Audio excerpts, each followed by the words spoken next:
Hey guys, Mike here. So today's cult classic review is 2000's Requiem For A Dream, starring Ellen Burstyn as Sarah Goldfarb and Jared Leto as Harry Goldfarb. In Requiem For A Dream, we follow four people as their drug addictions ruin their lives, and we see the increasingly worse things they do just to get one more hit. And so we have Requiem For A Dream. So guys, this is another movie in this series that before watching and reviewing it today, I had not seen it before. So the only things I really knew about Requiem For A Dream going into it was the music theme and the fact this one was directed by Darren Aronofsky. Other than that, I didn't really know anything about this one. So, what did I think of Requiem For A Dream? Well, my first worry going into Requiem For A Dream was the fact that this was directed by Darren Aronofsky, because he directed pretty much one of my all-time most hated movies that I've ever seen in my entire life, Mother. Honestly, I'd probably watch Cats again before I'd watch Mother again.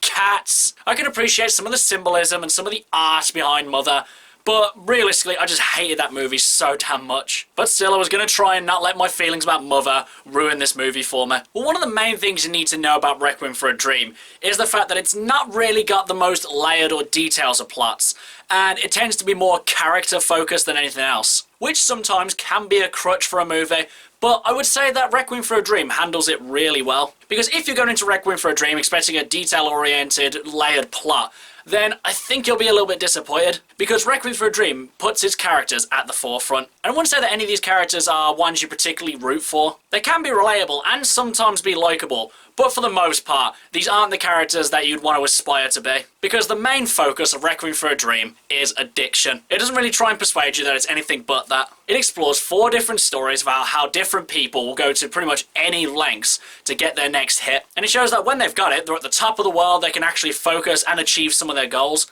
But if they miss just one single hit, then everything falls apart for them. And I thought it was brilliant how Requiem For A Dream showed the gradual degrading nature of each of these characters. Because not every single one of them is on the exact same type of drug. But 3 out of the 4 of them are pretty much on the same kind of drugs. And it was amazing to see how it affected them individually. And that kind of leads into one of my next favourite things about Requiem For A Dream, the performances. I can see why Ellen Burstyn got an Oscar nomination for this performance, because she was really good in this. Though her performance throughout the whole of Requiem For A Dream was really good, I think she got the Oscar nomination mainly for the scene where she comes out to her son about how lonely she is. Because the reason that she gets addicted to her medication is because she wants to slim down so she can fit into this red dress so she can get on a TV show that she likes. And the reason she wants to get on this TV show is because she's just so horribly lonely, and she just wants to actually spend some time with some people, and she just wants the world to see her. And honestly, I think it's more this need to be seen that actually starts to ruin her more than the drugs themselves. Because obviously, the drugs weren't helping her, but she was going down this dark road a long time ago. And the scene where she does tell her son exactly how she feels was just really moving.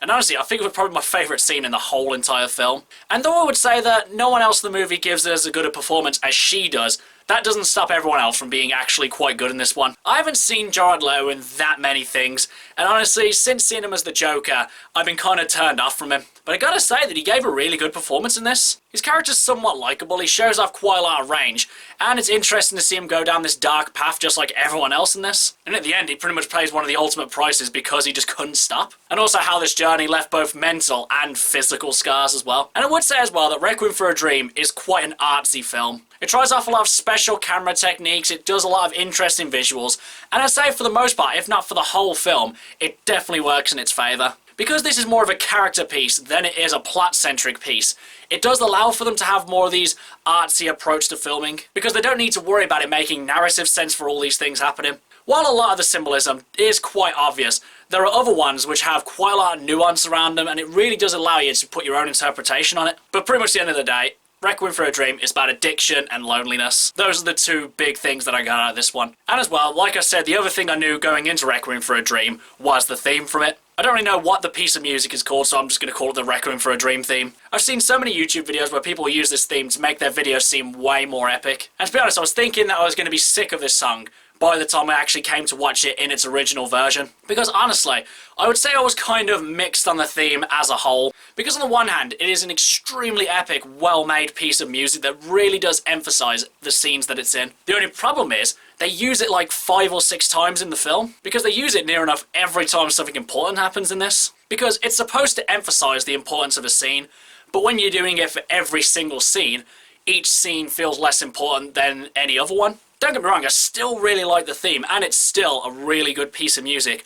I just feel that if they used it less, it would really increase the impact of these scenes way more. Because to be honest, some of these scenes definitely did benefit from having the music, and then other ones just really didn't. So guys, would I consider Requiem for a Dream a personal cult classic, and would I recommend that you guys should see it? I liked Requiem for a Dream definitely more than I thought I would, because to be honest, I really had no faith going into this one because of who it was directed by. But in the end, I would say this was a really well acted, well made film, and I would definitely say it's one of the better movies that I've seen in this series, though I don't think I'd put it as a personal cult classic. Don't get me wrong, I can see why people think this is such a great film.